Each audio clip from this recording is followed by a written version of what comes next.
Ladies and gents, welcome back to Fitted Educational Summit. My name is Zollo, your host. I'm bringing a great man here today, Rob Derbyshire.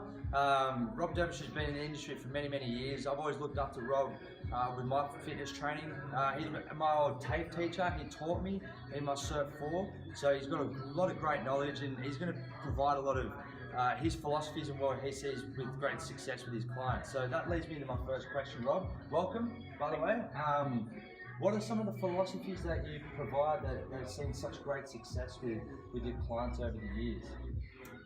Yeah, look, as a trainer, ultimately we have a whole variety of people that come to the workshed here, including, young athletes. We have people who are looking to lose a bit of weight, and recently we've started putting a lot of focus into obstacle course racing. So Spartan is coming up in October. We're training people for that. But there's a lot of generic and a lot of common principles we apply to people that come to the workshed, no matter what their goals are. And that's a little bit about what we're going to look at today.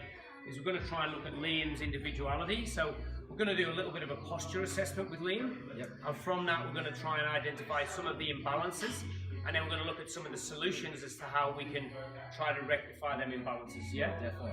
All right. Because I think that's a necessity, because there's a lot of people that just go into the gym and then they're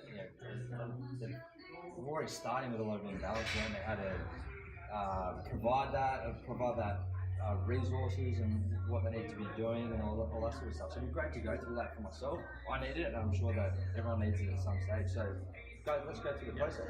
So basically, we've got a young guy over here right now. Just quickly, we'll pan over to Ben. And Ben's a budding athlete. He's playing rugby for Waverley College. His main focus today is to develop and understand and learn how to develop power. So he's doing short sprints on the rower here. We're going to look at his wattage to see how many watts he can generate, which is obviously a measure of power.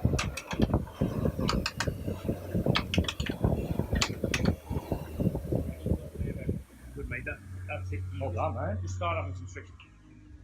So the emphasis there with Ben is to bring him into the gym and of course apply a lot of the stuff we do to all of our clients, but also program him according to what his main focus and his main goals are, which is to play on the wing, or as a fullback for Waverley College in rugby union. So he's been assessed today, and we're going to go back over to the process of assessment here. So every one of our clients, we need to try to work what we call a performance pyramid. So we need to start somewhere at the base. We need to make sure, of course, that nutrition is key to them getting these results. Recovery, make sure they're getting enough food and the right amounts of food and the right balance of food, and also the right quality of food. So we have them chats with everyone as well. We focus on nutrition. Then what we're moving in towards is their mobility and their stability. Yeah. So really, really key foundational stuff for people to move well, so that they're not, like what Liam mentioned before, a lot of people are going to the gym and they're following quite generic basic programs, but they're moving straight into the power or the strength or even the muscle building and the hypertrophy, and yet they've got no base of pyramid to work with. And of course that means injuries, or that means even pain and long-term damage, and also demotivation as a result of all of them things, but also just no results. So what we want to do is teach people a plan of, we can work up here, like with the rower for example, we can do power training, but that's very low risk. Whereas if we take our clients over to the barbell and do Olympic lifting, yes, it's power, but it's high risk. So we've got to make sure we pitch it at the right level for the right people. And to work a lot of that out, what we do is we initiate all of our clients with a postural assessment. So we're going to go over and do that with Liam now and see where his posture is. A much needed one. Yeah, well, you're looking a little bit sort of hunchbacky there, mate. Yeah. Your head this Yep, no worries. Okay. On there, yeah. Straight arms, just bring them in a little bit more. Feet are good where they are, and then slowly I want you to sit down, squat. Please. Thought I was good at overhead squats, I'm not. Alright, now do it again, we'll face that way for me so the camera stays where it is. Have a look from the side, yeah.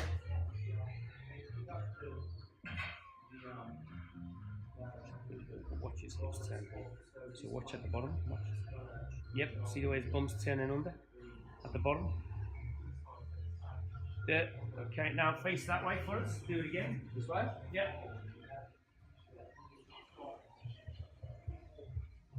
See his knees coming in then. Stay on your heels, Liam. Yeah. One more. All right, drop it down. Good. Right. Without going into massive detail from that, there's a few real glaring deficiencies in Liam's overhead squat. The first one is his hips are turning under, and if I went to my reference books, I would know that that's a result of either tight hammies, even tight hip flexors, essentially. And then the other thing is, because he's got a really wide grip with his arms, if I was to bring them in more, I would notice that he's also got thoracic instability. So I'm going to put a bit of emphasis around his hips from a release or myofascial release, as well as also put some through his pecs. And then we're going to do some activation in some of the weaker muscles as well to try and get that overhead squat better. You can pause there. So what we're doing now with Liam is we're coming over to the foam roller, or what's otherwise known as SMFR, or self-myofascial release. So the fascia is a tissue that wraps around the outside of all the muscles. And essentially, if that's tight, which in most people it is, that's a result of, say, sitting or standing or moving or just life in general. So what we're aiming to do with this is release some of the blood flow and the circulation through Liam's legs, and essentially what that will do is allow for better movement. All right? Sorry. So we're just going to stay on the trigger point for about 45 seconds is normal to get a release. So first of all, the way you do it is you roll around until you find a sore spot, a trigger point. Already found one. Liam just got, yeah. And essentially what we're doing then is we're going to just move around a bit until we feel that sore spot, normally around about an 8 out of 10, and then we wait on it till it comes down to about a 4 out of 10, and then we go to somewhere else in the body to release. That's how it works. And what that tells us is his trigger points, the proprioceptors, if you like, in that muscle have actually started to relax through the nervous system and allow the muscle to go to a better length. Of course, that's going to be more efficient when he's doing things like squats, lunges, or anything overhead, where his body's released like that. Yeah. Already feel better now. Yeah, okay, move on. So next one we go on is ITB. Yep. There we go, that one on the side. Yeah. Yep. So this is a compulsory part of the workshop process. Every single person that comes in has to roll. Yeah, I've noticed over the years how beneficial it's been in preventing injury and just giving people a better experience in general at working out, because their blood flow, their circulation, and all that stuff's happening more effectively. This ITB, or right down the side, the iliotibial band, typically that's the worst in everyone. That's the worst part of the body, or the most pain. That's where you get most triggers. And there's a lot of fascia in there. So even though it's called a muscle, it's essentially just a whole load of fascia that sort of connects from the hip down to the knee. Fascia just connected tissue. It's like a ligament or a tendon, sort of same sort of thing. Explain. Yeah, like if you think of a sausage, you go to butchers and you look at a sausage. That stuff that's on the outside of the sausage, that's what fascia's like. So it connects the muscles right from the foot right up to the head. So every muscle is intertwined and linked with fascia. And sometimes when it's deep-seated and it's tight, as a result of living, exercising, stressing, you name it, poor diet, and not enough movement, all and things like that, if it's tight, it really does influence poor movement and even pain and discomfort and even injury. So move on, next one, Next one. So we'll go into the quad now, so onto the front of the leg, just Again, I'm going mostly into the legs. That's where you tend to get most of the triggers, through the lower body. And again, with Liam, we really want to work on loosening up some of his hips, because we saw a little bit of deviation going on in that overhead squat before, where his hips were rolling under a bit. So on the video, you'll see, as you're getting lower, you start to hook under, and you lose. And the main thing we're worried about with people doing that is they lose their lumbar curve. So we don't want to put that pressure on the lower spine. And so things like squats, loaded squats or heavy deadlifts, it's really important that we have the spine with the natural curves. And that's why I'll be getting a little bit more back pain, even though I'm just a bit heavier, because I'm going lower and then I'm having that little bit of gut bump. That pelvic tilt, correct, yes. So a rule of thumb we apply in here is never to go below that pelvic tilt. Okay, guys, we're going to just talk about that recovery aspect or the nutritional as well. So results don't really happen so much in the gym, they happen afterwards. So when we're in the gym, we get metabolic breakdown, we wear our muscles down, our nervous system, our hormones, everything's getting worn down. So essentially, it looks like this. When we train, let's say that's our workout there, what we do is we get a breakdown. So we're coming below this level of what we call homeostasis. So if you think of this line here as a timeline, that's our level of homeostasis. That's our level of physiological health and function right now. So this is time moving along. At a certain point along that timeline, our body starts to recover. So let's say it was here, and that was, say, something around about 36 hours. We've had a workout here. Now, with athletes and people in general, the idea, the aim, and what we train them to do and encourage people to do is to get up there as quick as possible, all right? So the methods to do that is your sleep. Obviously, your hydration and your nutrition would be key. Also stress management, and then you've got all your other little methods of recovery like your foam roller, your massage, getting an Epsom salts bath, doing some yoga or stretching. All of them things are going to help bring it up, but more importantly is of course your sleep and your nutrition. So what we want to do is get our client above the line here. So this is the point where we would train again. This is the point which we call super compensation. So we want to try and hit above the line again before our next workout. And what we want to do with it, we want to get there as quick as possible. So what we don't want to do, however, this is what a lot of people make a common mistake of, is they put all their emphasis and all their energy into training, which is otherwise known as overtraining, or what we're talking about today is under-recovering. So they might come to here, and what they do is they train again, they go to the gym again, or they go and play again, and what happens over time is they reduce, they just keep breaking down, and they reduce their ability to recover, and they get immune suppression, which means colds, flus, or they get injuries, inflammation, and all of that stuff. So the recovery aspect is something that's massively important, as well as us sitting here and talking to Liam about his posture, about his foam rolling, and about his training. It's really important that we give him a recovery plan to take home with him as well. And as a trainer, I would make him accountable to that via a food diary or a lifestyle diary. So hopefully that helps. We've got other tricks of the trade as well that we can implement to make that come up quicker, namely supplements and things like that. But that's another discussion for another day, or maybe at the end we'll squeeze some on. All right. So we're just going to mobilize using the pole. You can do this without a pole. It's just something tangible, something to hold. And we're just going to go through a bit of shoulder stuff at first. So feet together now, Liam, just bend to the left. So we're just going through the spine here, through the hips, and then the other side. So when we're mobilizing at the start of the workout, guys, we're just doing about 3 to 6 seconds. We don't want to stay in a stretch for too long. Go into the overhead squat now, Liam. So like before, just up and down. Let's do about 3 or 4 of them. Getting as deep as you can. All right, now into a lunge position. Over you go, just balance, stabilize through the heel on that left foot, and then tilt over to your left. Feel like in the hip flexor? Yeah. Okay, so again, we're mobilizing. We're going to stay in each position for about 3 to 6 seconds. Not too long that we open up the joint too far. Just enough to warm it up and get some blood flow in there, and just trying to get out any creaks. If there's any pain or any injuries, you'll feel it during this process. Stand on one leg, just balance again, soften your knee, and then just go out forward. Hold that one and just stabilize. And then let's do it again.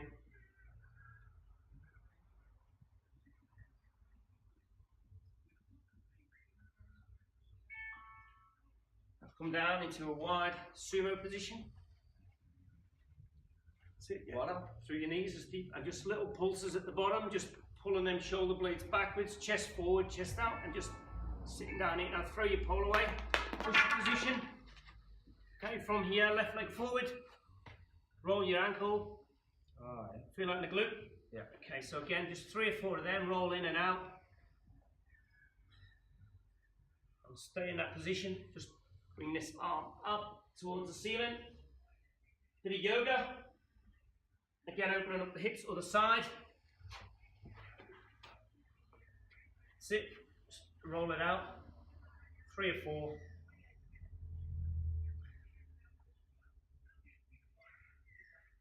Okay, and then That's good. balance. You're feeling like that's opening up your hips a bit. Yeah, definitely. Towards the sky. Good, down we go. Halfway push up. Just little side to sides. Just stabilize them shoulders. Feel that. All the way up. I just do some like protraction. Just up and down, no bend in the elbow, just through the shoulders and scapula. Okay. Now thumb in the air. Just walk out your heels, so warming up the calves. Do a push up like that position. Couple of push ups. Okay, walk it up. Alright, so that's pretty much our mobilize and drill at the start of the workout. Another compulsory part to our clients coming into work shed. Another reason we do that is, of course, to get them prepared, ready, but also to try and feel out any potential injuries, get their blood flowing, and try and reduce injuries through their workouts. Alright? That tired me out. Yeah. Hey Liam, I want you to just raise your right leg as high as you can, steady, slow, yep. So that position there we've got Liam in, which suggests his hamstrings are tight. Really what we want it to be is we want that to be up more towards 90 degrees. So we've got a couple of techniques we can do to try and increase his flexibility in his hamstrings. So while I'm in the position, I'm going to do a quick P&F. So what that essentially does is get his nervous system working with his muscle system or his neuromuscular system. And the way that happens is I just take Liam into a bit of a stretch, slight discomfort but not too much pain. Is that where we're at now? Yep. And then what I'm going to get Liam to do is just push against me gently. Push, push. And what that's doing is that's getting his brain working through his nervous system into the muscle. You're working with your muscle spindles and your Golgi tendon organs. And what they're doing is they're connecting that Liam's in control here. And so what that will do is speed up the process of relaxation. So now I can go relax Liam and take him a little bit further. So you'll notice now already we've got him with me assisting closer to 90. What we want to do is get him there without me eventually, but he's got 90 degrees. Okay, and I'll get him to push in. So you're holding the stretch for about 10 seconds, and you're getting him to push for about 5, 4, 3, 2, and 1, and relax again. I'm just going to take that a bit further, Liam. You all right? Yeah. That's it. And I'll hold that for about 10 seconds, and I'm going to get him to push one more time. Go now, 5, 4, 3, 2, and 1, and relax. And there you go, we just get that little bit more. Again, we don't want pain, just slight discomfort. So there's his hammies, and we do that on both sides, and that will start to rectify some of his hamstring imbalances. Okay. That's good. So we're just giving Liam a standard hip flexor stretch now. So what I want Liam to do is just drive his hips forward a little bit. Good. I want him to elevate the arm. This is going to pull that fascia we talked about earlier. That will extend right through his hip. And then we're going to tilt him. So it's a little bit of a three-dimensional stretch going on here. We're trying to access the hip flexor through all angles. And he's just going to hold that stretch there for the purpose of increasing flexibility for around about 60 seconds. All right. Very uncomfortable. Relax there, mate, because he doesn't need the whole 60 seconds of it, does it? No. All right. And relax there. Good. Yep. Now lay on that as well. Lay on the back. Yeah, lay on it in the angle it's in. So lay over it. Lay over it. And then when you get good, I'm going to set you good one back. I'm just going to give you a couple of looks. Okay, so what we're doing as well here, we're using this device. So you can use a fit ball or even roll up a whole heap of towels. It doesn't matter. We've got an old rugby tackling bag from about 35 years ago, I think, from Randwick Rugby, where I used to work. And this thing is great. It's the right dimensions, if you like. So what we're doing with Liam is we're just taking his thoracic spine into some extension here.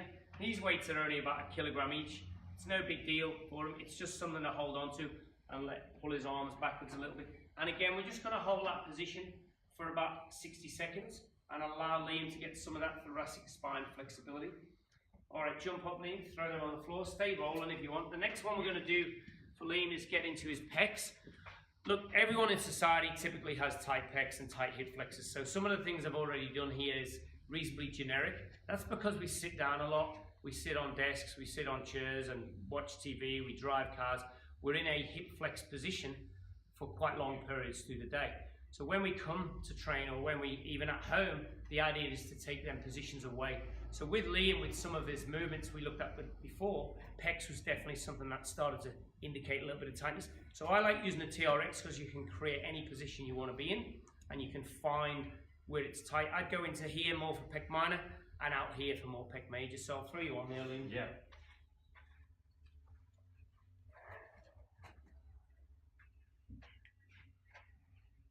So stretch it out. Just hold it. I can feel that this is one of my major inflexibilities. Good. So we've and feedback from your client like that, feedback from Liam saying he's tight in these positions, you know that's always a good thing as part of your assessment, is to try and feel. What I'm doing here, if you've done courses in massage and things like that, you can get into some trigger point therapy. So all that's really doing is just using the smaller end of my thumb, if you like, to get into a little bit of is pec minor, and I'll hold a bit of a trigger, just similar to the foam roller we did at the start of the workout, but more intricate, and it can get to some of them more muscles as well, smaller muscles. And I'll show you a little device, stay rolling if you can. This is called a mini spanner. So anything like this, you can make your own. You can get like a little lacrosse ball, I think they are, or even a little cricket ball that's got a bit of rubber on that side. And these are great for just getting into these little tricky spots, your hip flexors. You can get in through your calves, your tibialis. These are a good little bit of kit to carry around with you. So if you're on holiday or anything like that, you've got a bit more time, anywhere where you can just get on the floor and roll around. So this is what I'd recommend for Liam as well, is to just put a bit of pressure through the pecs in here. Obviously get through his hip flexors as well a fair bit. Definitely some work through his quads. And as we saw before as well, his hamstrings are pretty tight. So we want to get them past 90 degrees. That would be a goal I would set to Liam. And one of the symptoms Liam talked to me about earlier was sore lower back or sore lumbar spine through here. Yeah. And mainly that's caused by forward pelvic tilt. So what happens with posture is if these muscles down the front are tight, you might feel some torsion in the hamstrings and some compression in the lower back. And most people therefore go and stretch hammies and stretch lower back. But ultimately, a big part of the problem might be this forward pelvic tilt. So if we work on the opposite side, it allows the pelvis to come back in alignment, and that will relieve the sore areas possibly. And a lot of the opposite muscles are what actually causes sore muscles, tight muscles, and of course injuries as well.